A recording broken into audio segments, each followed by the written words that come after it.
आपण मैंने चिंता करंतु ये जो नवीन सरकार आमर ये पांडियान सार को पुरई ये माइप को साड़ी दे ये जो नाटक ये चलई ताने ओडिशा आउ कम दिन भीतर ध्वंस हवा काम नवीन बाबू तो ध्वंस हे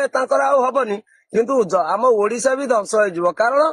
ये जो सारथी आमर जमती करुले माइप को भलैकि अबे पांडियान बाबू ये माइप को भलैकि से कार्य करेंगे बोली चिंता कर जदि जगन्नाथ एत भिकारी हो गले जे 60 पौटी अन्न ओडिशा सारा को बांटिकी रखिंट सी आज भिकारी हो गले टली रिक्सा रे बुलिकी गाँ गाँ रे चाउल मुठाई टंकाटा मागुंट ये नीलज को शरम नहीं किंतु नवीन बाबूकर भी शेष समय आसीगला जेमती सारथी जगन्नाथ तुलसी रे चढ़ी धरा पड़ा नवीन बाबू धरा पड़ीजे सहित आमर जो आई पांडियान बाबू से भी धरा पड़ीजे कम समय आम घर तो माइपे रोना घईता माइप राजा कुला डाउ डाउ नीति बजा ये तो नवीन बाबू कर माइप सरकार।